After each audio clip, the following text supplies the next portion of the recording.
she gave us all a lot of security. Just very, very lucky to have the mother I had. Growing up, she was always doing something, making something. Quietly, she was not a loud person. As we started to assemble recently all of her work together, it was astonishing to see the caliber and the volume of the work that she produced.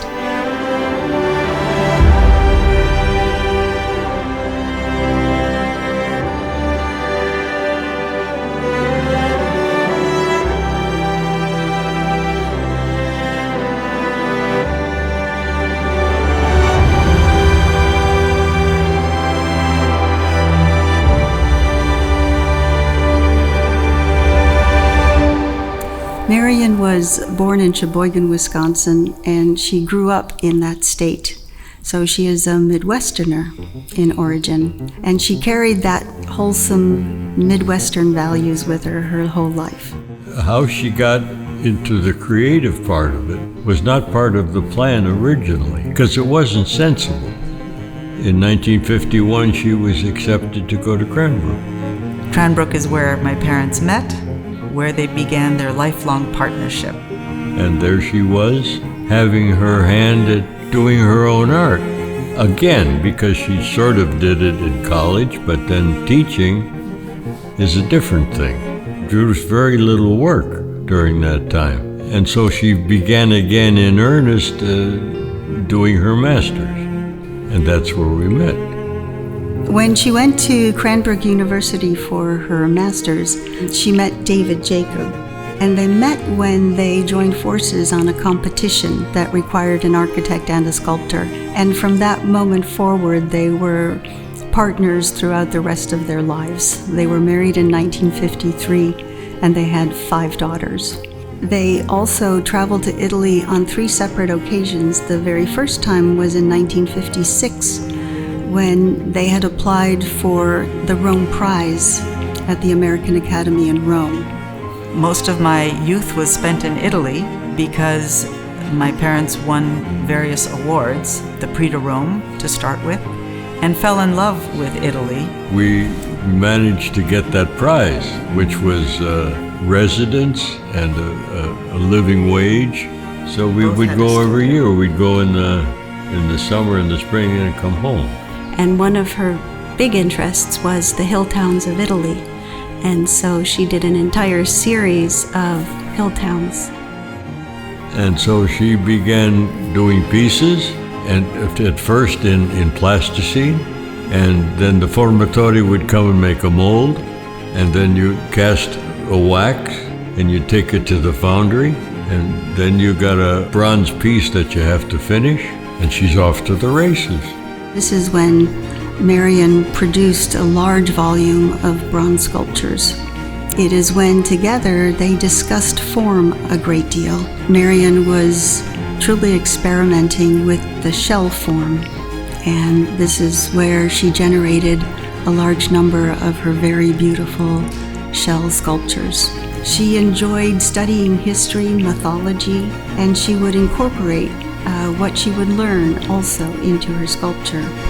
It's overwhelming, there's so much, but I'm always discovering more, even so many years later. She was very, very productive throughout her life, not just 5 daughters, but many, many, many works of art.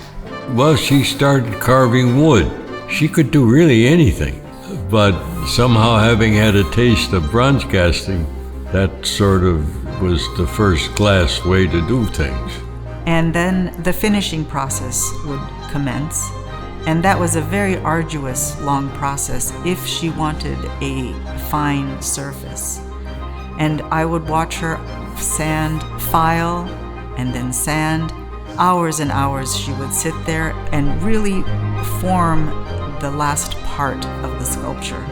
And I would ask her, it seemed very boring to me watching her, but she enjoyed that process. She actually, I think, would get into a zone, and I think it was a great place for her to meditate as she was finishing her pieces. So she was never daunted. I mean, she would pick up anything and make it.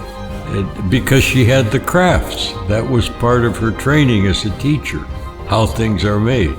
Not necessarily what you make, but how you fashion things.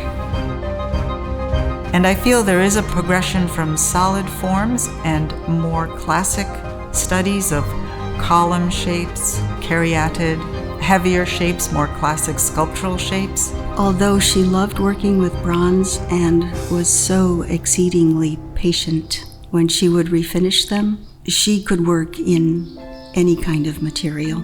Slowly, the forms seem to open up, become very light and shell-like. In fact, that was the name of the collection of her most mature work. And always the subject for her was the form. She used to say the form is foremost. And Mother also was fun. She made a lot of games. She made bean bags and tic-tac-toe, and she sewed all of the X's and the O's with different material. And she made checkerboards and chessboards. I can remember so many fun projects. One was to make a pool table, a small pool table, but the balls were eggs. And so when you would hit them with the cue stick, they would always surprise you how they would move. We just laughed the whole way through, and they would just wobble into all different kinds of directions. It was hilarious. Some of what she did later in life were collages, and she could make something with very little. She would take scraps of paper out of the magazine and put together a beautiful collage. And the bronze, which is such a heavy material, would just appear light and airy and take flight. It was just a very interesting progression. And her piece was accepted at the Museum of Modern Art. So as soon as it was accepted, it was only in plaster. We painted the plaster to look like bronze, just to make the photograph. When it was accepted, then we had to get it cast. We got it cast right away. And it just continued to evolve. And the idea of the lightness and the flight, the space, the form, all of that was captured in so many different ways.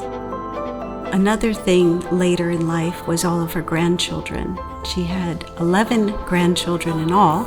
I think she was very inspired by that. She made a big dollhouse for all of the grandchildren, a Victorian front with such intricate detail, including pocket doors, and even another little dollhouse that sits in the playroom of the dollhouse. And inside that little dollhouse was yet another little dollhouse. So the theme of infinity was recurring. I could go on all day. There's so much.